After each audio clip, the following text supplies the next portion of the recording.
le monde évolue, les TI évoluent, vos organisations évoluent et ça crée des nouvelles demandes, des nouveaux besoins. 30% des clients ont du Managed Detect and Response en 2023 l'année passée. D'ici la fin 2025, 60% des clients vont avoir ces capacités-là. Advenant le cas où il y a une brèche, combien de temps ça vous prendrait pour restaurer votre AD? How we can build a privacy program from the bottom up in conjunction with your data governance program, which is part of your data protection program.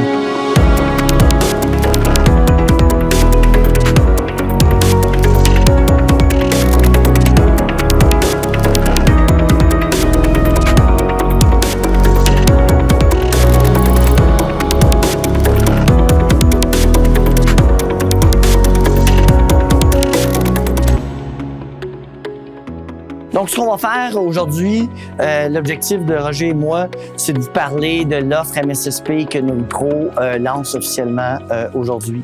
Moi, je vais mettre la table, mais l'expert, c'est vraiment Roger. Roger, il va vous parler plus en profondeur des 7 piliers là, sur lesquels NoviPro a décidé de s'attaquer.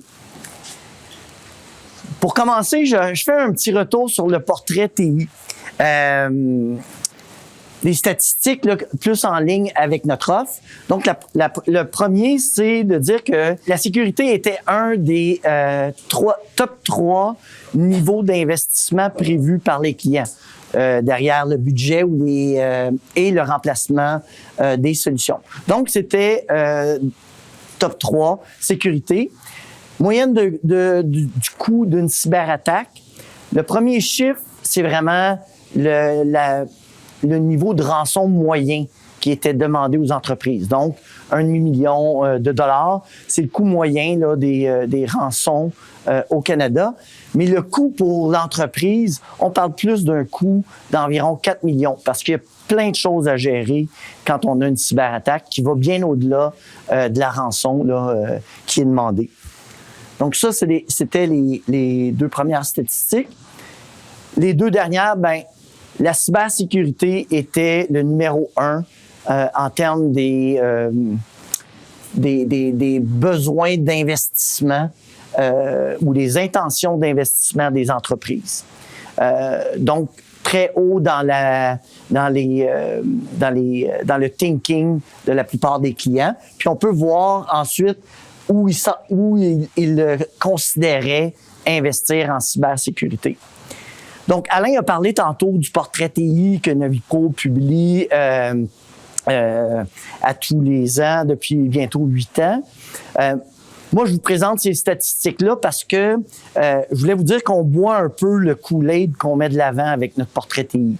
Je pense que ces statistiques-là nous ont aidés à formaliser et à accélérer notre désir de lancer une offre MSSP.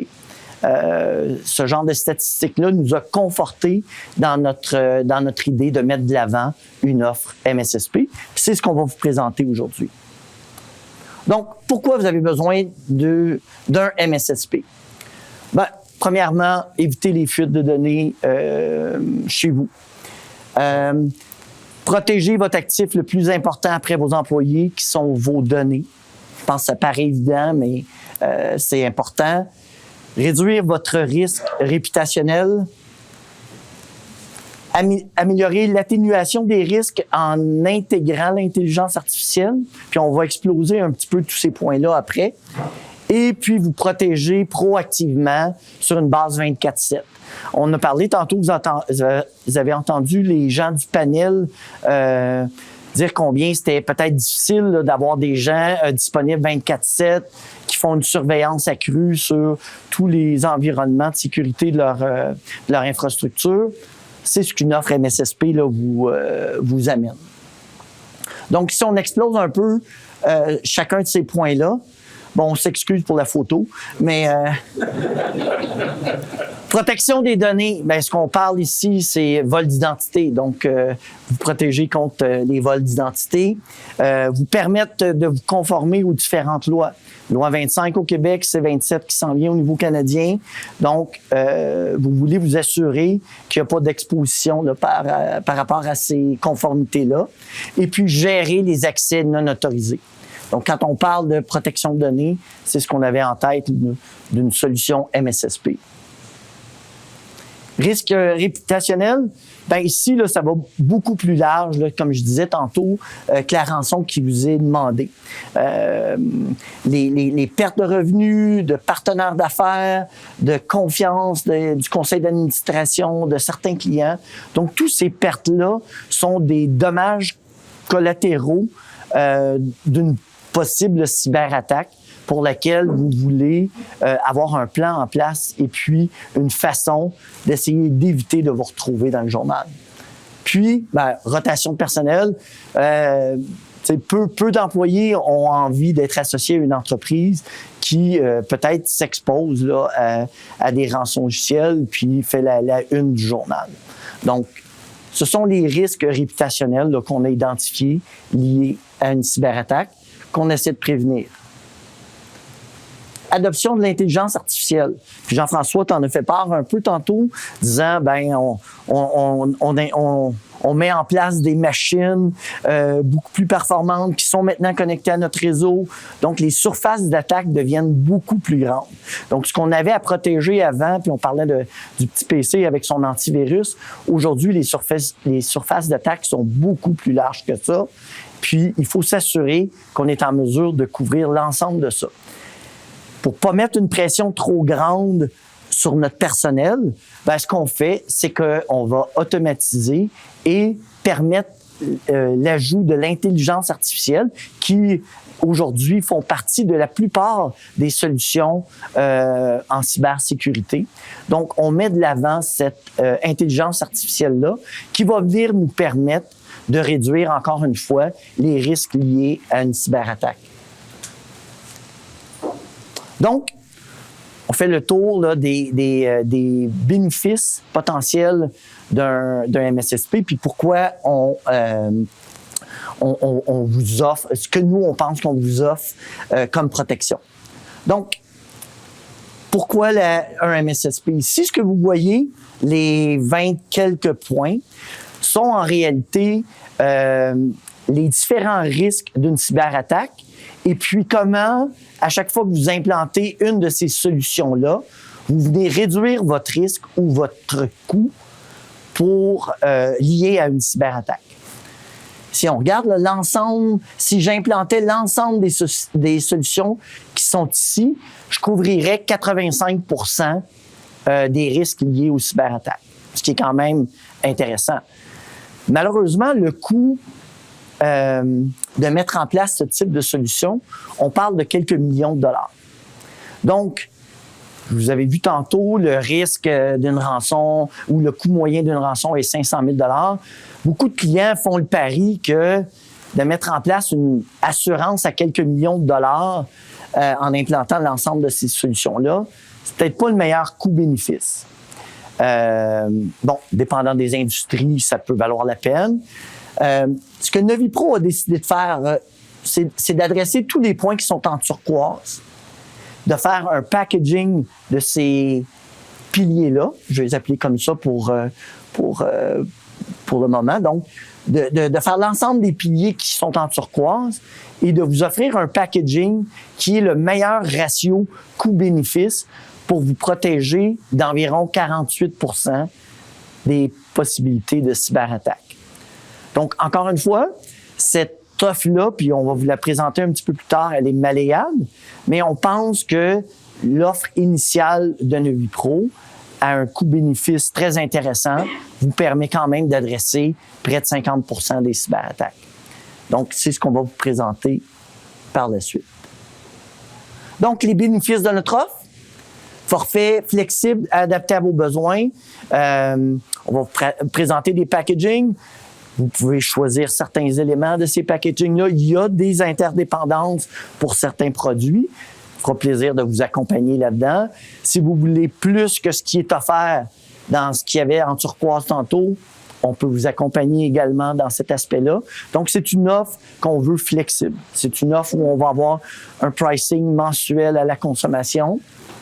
C'est une offre aussi où on peut faire des rémédiations, donc on peut prendre action sur une base 24/7 à l'aide de notre SOC. On peut même, avec certaines ententes avec certains clients, prendre action pour remédier à une cyberattaque, donc prendre action pour recouvrir. Donc, on a également ce service-là chez nous. On va vous offrir des rapports. Ça va de soi. Notre centre d'opération et de sécurité, donc notre NOC et notre SOC opèrent 24/7 et ils sont situés les deux au Canada. Donc, pas de problématique de gouvernance de données qui sortirait du pays. Et puis, Novipro a une accréditation de type SOC 2 qui vous offre là, une paix d'esprit sur nos processus et la sécurité là, que nous, on met en place dans notre infosystème, dans notre infrastructure. Donc, ce sont les bénéfices de la solution qu'on vous propose. Maintenant, pour le contenu beaucoup plus technique et intéressant, je vais passer la parole à Roger, qui va vous parler des 7 piliers. Moi, je reste assis, par contre. Oui, je te donne ça. Je vais continuer de faire mon arbuste dans le coin. Donc, dans la charte qu'on vient de voir, une des choses qui est importante, on a parlé du SOC NOC, qui sont cités au Canada. Dans notre offre, qu'est-ce qui est important de comprendre, c'est que c'est une fusion des deux. Ce que ça fait, la fusion du NOC et du SOC, c'est que ça va accélérer la réponse à un incident. Donc, la partie, tu sais, il faut parler d'une analyse de sécurité. Il se passe quelque chose avec le firewall. Qui s'occupe du firewall? On est dans le NOC, on peut s'occuper du firewall. Il se passe quelque chose avec le serveur Windows, on est dans le NOC, quelque chose, hey, je comprends pas dans cette alerte de sécurité-là, l'analyse de sécurité en mode dessus. Fait qu'il y a une fusion des ressources qui fait en sorte qu'on peut répondre à l'ensemble de ce qui se passe chez un client. Donc, comme je parle, donc c'est le centre de sécurité et des opérations. On a notre SIM qui est là. Conservation des données, c'est 90 jours par défaut. Ça peut aller jusqu'à 10 ans. C'est avec il y a un coût pour l'espace. Le différenciateur par rapport à d'autres types, parce que c'est un SIM, là, si tu compares ça à d'autres SIM, souvent ça va être par event per second. Donc, le nombre d'événements par seconde qui va être généré par ton infrastructure, c'est ça que le coût va déterminer. Dans d'autres cas, c'est la volumétrie des logs qui va rentrer par jour. Quand tu tombes dans ce genre de solution-là, c'est très coûteux. Nous, t'as combien d'endpoints? T'as combien de users? T'as combien de serveurs? Combien de sites? Arrête là. Fait que tu peux avoir générer des logs à pu finir, c'est pas important. C'est juste la quantité de endpoints, serveurs, sites qu'on va regarder pour être capable de coster ça. Donc, comme je dis, c'est un SIM. On va ingérer les logs de tes outils existants. Donc, on ne force pas un client à dire « Hey, toi, tu roules du Carbon Black, sors-moi ton Carbon Black, je veux que tu mettes mon outil à moi. » Pas important. On va l'ingérer s'il faut l'ingérer, il n'y a pas de trouble de ce côté-là. Tu as du Fortinet en place, on va ingérer tes logs de Fortinet dans le système. Aucun problème. Puis, quand je dis que notre pricing par rapport à ça, c'est le nombre de endpoints, nombre de serveurs, nombre de sites, j'ai pas mentionné que ça coûtait d'argent pour mettre un FortiGate dans le SIM. Ça coûte rien. Ça fait partie de l'overall pricing, ça fait partie du cas, mais je ne charge pas pour ingérer ces logs-là. Le MDR, on aurait pu dire XDR si on a voulu, là. Dans le fond, c'est tous les outils de détection de response qu'on va avoir.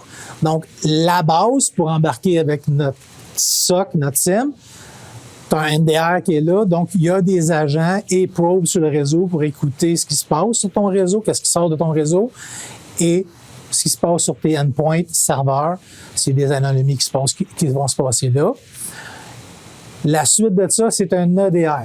Ton ADR, lui, avec les AI, va surveiller toute anomalie, un antivirus next génération, où ce que tu vas regarder ce qui se passe sur les endpoints.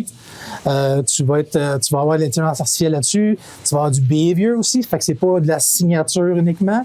C'est qu'on va regarder le behavior. Qu'est-ce qui est anormal? Qu'est-ce qui mettons que j'ouvre un fichier Word. Le fichier Word, il n'y a pas de virus. Il ouvre dans le back-end, il ouvre un command line puis il commence à faire des transactions ou des commandes. Même c'est pas normal qu'un fichier Word fasse ça. Fait qu'on se retrouve dans la partie behavior. Donc, l'outil va détecter. C'est pas un virus, il n'y a pas de virus, il n'y a rien. C'est juste que c'est anormal. Donc, on va avoir notre EDR qui va supporter ça, qui s'intègre complètement aussi avec notre SIEM puis la réponse. Donc, on est capable quand même de traiter, automatiser certaines réponses avec ça. L'autre partie qui fait partie dans le service détection et réponse, c'est la Identity Threat Detection and Response. Quand on parle d'une attaque, l'attaque va toujours finir par s'en aller dans l'Active Directory. Parce que quand tu as une brèche, tu as une attaque, qu'est-ce que tu vas faire? C'est que tu vas écouter, tu vas déplacer l'arrêtement, tu vas essayer d'escalader tes privilèges. Et pour faire ça, tu es rendu dans l'identité. L'identité est où? Est dans l'Active Directory. Donc, on met un outil qui va nous permettre de valider les vulnérabilités que tu as dans ton Active Directory en temps réel, mais aussi de bloquer les anomalies qui se passent dans l'Active Directory. Donc, mon hacker qui est rendu dans l'Active Directory, lui, quand il veut se créer un nouvel admin, pas nécessairement, il n'est pas supposé avoir des admins qui se créent tout bout de champ. Là. Donc, il va bloquer des choses comme ça. Je veux effacer des OU. Je veux faire des choses qui sont vraiment anormales. Donc, ça va bloquer, créer des alertes et bloquer ces éléments-là. Fait que, ce qui fait en sorte que, bon, j'ai mon EDR qui est là pour mon antivirus puis le behavior. Je protège mon Active Directory, donc mon identité. L'identité, c'est roi dans le business. Donc, je le protège avec ça. La suite, c'est le réseau. Tantôt, j'ai parlé au niveau du knowledge, d'être capable de comprendre qu'est-ce qui se passe sur un réseau d'un paquet, le payload, puis je m'en vais où, c'était un autre game. De détecter ce qui se passe sur ton réseau peut réduire les anomalies, le trafic S-Ouest, qui n'est pas supposé d'avoir lieu, supposé dans le nord-sud. L'outil va être là pour détecter, et lui aussi va aussi envoyer les logs dans notre SIEM. Ça, c'est les 3 composantes, si on veut, enfin, c'est 4 composantes là, du MDR. La protection des courriels utilisateurs. Encore une fois, plusieurs composantes. Protection courriel, naturellement. On dit que 95% des attaques passent par le courriel. Donc, on a un engin de protection, détection de malware, de spam et tout ça au niveau de la protection courriel qui est bâti avec du AI, qui offre les features aussi d'avoir du... que j'allais donc dire encore? Sandbox. Donc, je vais avoir du sandbox des URL, sandbox sur les fichiers, avec aussi un emergency mailbox. Donc, ce qui veut dire, si jamais il se passe quelque chose avec, mettons qu'on est avec Office 365, Office 365 tombe, pour raison X, ça arrive jamais, Office 365, je suis encore capable de recevoir et envoyer des courriels avec mon système. Donc, c'est une coche. Puis, c'est vraiment une solution entreprise. C'est une très bonne solution qui utilise les AI aussi. Ce qu'on va avoir aussi dans ce pilier-là, on a parlé de la formation aux usagers. Donc, on doit former nos usagers, comprendre les personas, sensibiliser. Fait que notre programme de sensibilisation, c'est phishing, vidéo de formation, suivi, rapport. Donc, puis on répète ça quelques fois par année. Donc, dépendamment des programmes, ça va être 3 ou 4 fois par année. Ce qui permet de voir que si Georgette, elle cliquait sur toute la journée 1, elle clique-tu sur tout encore à la fin de l'année ou c'est encore pire? Fait qu'on a quand même... Oui, Dominique, je me permets de parler de Georgette, c'est ma mère, elle clique partout. Donc, ça nous permet de voir l'évolution, de bâtir des KPI au niveau de ta business, de voir l'évolution de tes employés, puis qu'est-ce qu'on fait avec ça. Le dernier petit bloc qu'il y a dans la protection des courriels utilisateurs, c'est les voûtes de mots de passe. Tanné de voir des yellow stickers partout avec des mots de passe où tu lèves le keyboard. Ah, il est là, OK. Bon. L'idée, c'est de permettre aux usagers d'avoir une voûte de mots de passe. On ne parle pas ici d'un PAM au niveau entreprise, on parle de protéger tes usagers. Chacun des usagers va avoir accès à une voûte. Cette voûte-là permet d'être installée sur un mobile, sur le poste de travail. Tous tes mots de passe sont là. Ça va générer automatiquement tes mots de passe. Ça peut faire du auto-filling au niveau de tes pages web, tes applications. Un des bénéfices aussi qu'il y a avec l'outil qu'on utilise, qu'on déploie, chaque employé de votre business qui souscrit à ça, donc mettons que vous avez 200 employés, vous prenez 200 licences pour tout le monde, chacun des 200 employés va avoir une licence familiale. Donc, ils vont être capables d'utiliser une licence qu'ils vont avoir pour 5 personnes de leur famille. La femme, les enfants, ma tante, la blonde, whatever. Donc, ça vous permet de protéger votre cercle en tant que tel au niveau des routes de mot de passe. Est-ce que je suis clair jusqu'ici? Ou, ça marche? Merci, Martin, j'apprécie. Si tu comprends, ça marche. Les tests de vulnérabilité et de pénétration, donc, tout le monde connaît les CVE, donc les vulnérabilités au niveau des systèmes. Notre outil utilise le même agent qui est déployé avec notre MDR et aussi d'autres agents qu'on peut pouler qui vont nous permettre d'avoir un statut en temps réel des vulnérabilités sur les systèmes. Ce qui fait en sorte que j'ai un 0D qui vient de sortir, une nouvelle affaire qui vient de sortir, j'ai pas besoin de partir un scan, j'ai mon information en temps réel. Donc, je suis capable d'avoir finalement un asset inventory en temps réel, mais aussi d'être capable de savoir où sont mes vulnérabilités dans mes systèmes en temps réel. Donc, c'est le programme qu'on vous accompagne. On va sortir les rapports, les priorités. Je reviens à ma fusion de NOC-SOC. Vous n'avez pas personne pour vous aider à gérer les patchs, faire pousser les patchs. Bien, on peut aussi rajouter ce service-là. C'est un ajout de service, mais c'est possible. Ben, test de pénétration, ben, comme ça le dit, c'est des, oui. Je peux poser la question à la fin. Là, Vas-y. C'est pour concernant les mots de passe. Est-ce que vous faites affaire avec ces OnePassword ou c'est vraiment un outil que vous gérez? C'est un compétiteur OnePass. OK. En fait, pas de nommer, c'est Keeper. OK, parfait. J'avais essayé plusieurs outils. Puis c'est celui qui pour moi, qui répondait le plus, c'était Keeper. Les tests de pénétration, ben, comme ça le dit, on va faire du pen testing. La twist, je suis capable on peut faire du pen test TI, interne, externe, mais je peux faire du pen test aussi OT. Pas tout le monde que je vais placer pour faire du pen test OT. Mettons que dans ton application, tu s'en vas sur Internet, tu perds un paquet, on s'en fout pas pire, il va revenir. Dans l'OT, tu perds un paquet, pas sûr qu'il n'y a pas une main qui va te partir. Donc, il faut s'assurer que quand on fait des pen tests qui sont du côté OT, on a les bons joueurs, une bonne compréhension, puis tout le monde se soit clair qu'est-ce qu'on fait. Donc, on va faire cette partie-là, puis dans la suite du pen test, c'est que ça nous permet de dire, je fais mon pen test, t'as ton rapport, je t'explique, t'as le rapport détaillé, si tu as envie de lire les 350 pages, ou tu vas avoir le parti qui est résumé, clac, clac, clac, voici les points rouges qu'il faut t'adresser, tu le fais. Encore une fois, Fusion NOC-SOC, je peux vous accompagner dans la rémédiation de ceux-là, mais je peux aussi rechecker après, bon, on a fait les rémédiations, on est-tu correct, est-tu belle, pour ça d'autres choses. Service d'atténuation ou de l'exposition au risque. 2 éléments là-dedans. Donc, le premier, c'est Dark Web, Open Web. Donc, on va surveiller le Dark Web pour des emails, nom de compagnie, nom de domaine, recette spéciale, ton épice spéciale que tu mets ta sauce à spaghette, whatever. On va surveiller tout ce qui se passe dans le Dark Web et on va alerter. On fait le triage puis on alerte s'il se passe quelque chose. Tantôt, quand j'étais dans le podcast, à un moment donné, je parlais des personas. Les personas, c'est important dans les entreprises de comprendre sont où leurs risques ou ces choses-là. Quand on fait cette surveillance-là, naturellement, on va aller chercher normalement des VIP, donc les personnes qui sont relativement importantes ou visibles ou le plus visible de l'entreprise pour surveiller. Je surveille un nom de domaine, je vais tout avoir les informations de ce domaine-là. Mais si je veux mettre du focus sur certaines personnes, je vais mettre leur courriel. Puis dans certains cas, votre VP, votre directeur, votre CEO, sais-tu quoi? Je vais prendre ses adresses personnelles aussi.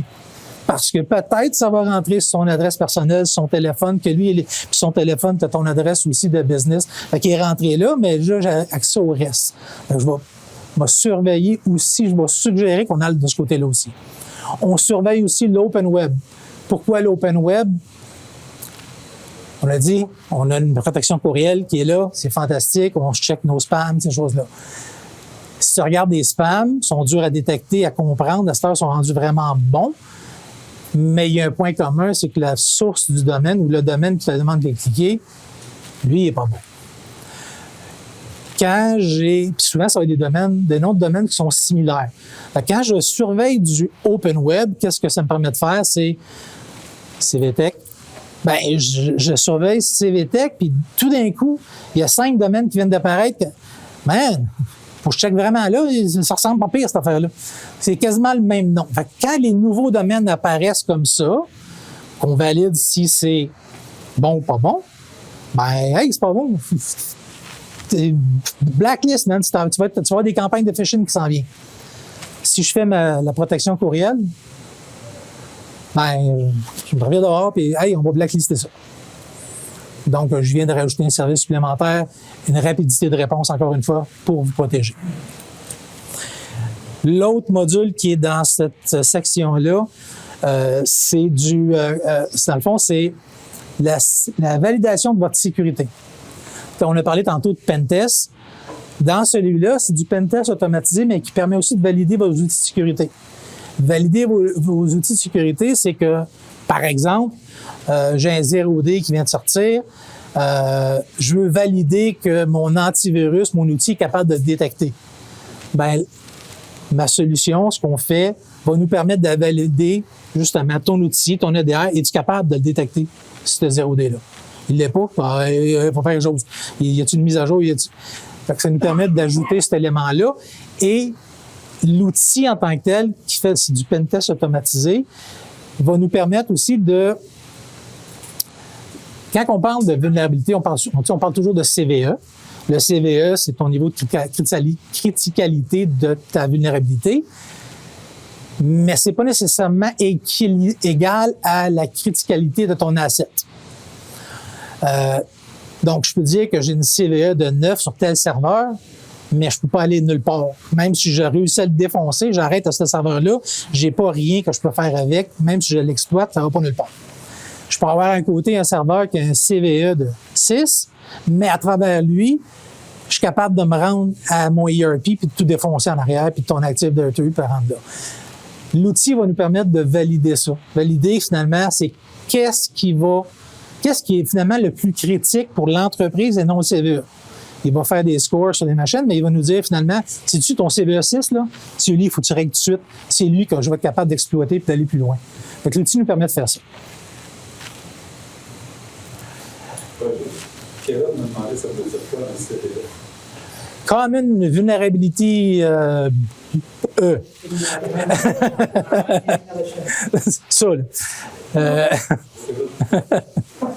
Je pensais que tu aurais pu le dire. La sécurité réseau, le service de réseautique géré, dans le fond, c'est de la gestion de vos équipements. Aujourd'hui, on fait du Fortinet. Donc, les FortiGate, les AP, les switches Fortinet, EMS. Donc, le fabrique Fortinet qu'on va faire de la gestion monitoring. Je reviens à notre fusion SOC-NOC. J'ai quelque chose qui se passe j'ai une alerte qui vient de rentrer du SOC, c'est critique, il faut que j'aille faire quelque chose au niveau du FortiGate, du firewall. J'ai fait le service géré dessus, je vais aller le faire. Donc, où je vais vous accompagner, où je vais vous expliquer qu'est-ce qui doit être fait. Donc, c'est vraiment par rapport à aujourd'hui, c'est du Fortinet qu'on fait. Futur, possiblement un peu plus gros. Pour l'instant, on fait du Fortinet. C'est pas mal notre plus gros fournisseur au niveau des équipements réseautiques. Conformité, c'est avec notre chum là-bas, avec Marc. Celui-là, on a parlé de la loi 25 pour la donnée personnelle. Donc, notre programme ici, c'est d'être capable de suivre, de mettre en place un outil pour faire du discovery, classification de l'ensemble des données personnelles que vous avez. Mais avec votre profil à vous, on est capable de configurer les systèmes pour que ça respecte votre modèle d'affaires. Parce que, tu sais, si je dis tout le temps que ce qui est important, c'est telle chaîne de caractères, mais pour vous autres, c'est un numéro de compte, ça n'a rien à rapport, donc, il faut faire les profils qui font du sens. Puis le programme, c'est toute la mise en place, les politiques, les règles, l'accompagnement, les rapports. Donc, c'est un programme qui est toute la mise en place, quick start, puis le suivi pour respecter la loi, finalement. Puis ce qui est intéressant, c'est que ça, c'est la C25, mais la 25, mais la C27 s'en vient, qui va être pas mal la même chose. Donc, c'est tout ce suivi-là, puis l'intégration, puis la mise en place là-dedans. Donc, en gros, ça, c'est les piliers qu'on a au niveau de notre offre MSSP. Ça nous permet aussi de couvrir, finalement, dans les offres qu'on fait, qui font pas partie de ça aujourd'hui. On fait des plans de continuité d'affaires, d'opération, des risques assessment. En faisant ces éléments-là, on comprend votre business, puis on est capable de mettre les bonnes composantes, les bons outils à la bonne place, avec le bon support. Parce qu'on prend le temps d'écouter puis de comprendre votre business. Non, JF, je t'ai entendu tantôt. C'était ça que tu disais, je pense. Hein? Fallait que j'écoute, puis il fallait... Donc, c'est ça. Merci, Roger. Donc, je vous avais dit que le contenu était plus là-bas, hein? Oui. Donc, en résumé, on a créé certains forfaits. Je passerai pas beaucoup de temps là-dessus. Juste vous rappeler que c'est très flexible. Il y a des interdépendances qu'on va regarder ensemble quand on va le considérer. Mais on a déjà fait un certain packaging là, aujourd'hui de nos offres. Mais voici un peu comment, pour chacun des offres MSSP, on va procéder. Premièrement, on va s'asseoir avec vous, on va faire une évaluation de votre situation actuelle, des produits actuels, où vous en êtes, vos besoins. On va concevoir la solution, on va la déployer et finalement, on va la gérer. Ça va être le processus qu'on va prendre avec tous les gens qui vont nous approcher pour bénéficier de l'offre MSSP de NoviPro. Donc, ça clôt cette partie de la présentation MSSP. Merci. Puis, on va être aux alentours toute la journée. Si jamais il y a des questions, je pense, allez voir Roger, finalement. Merci. Merci.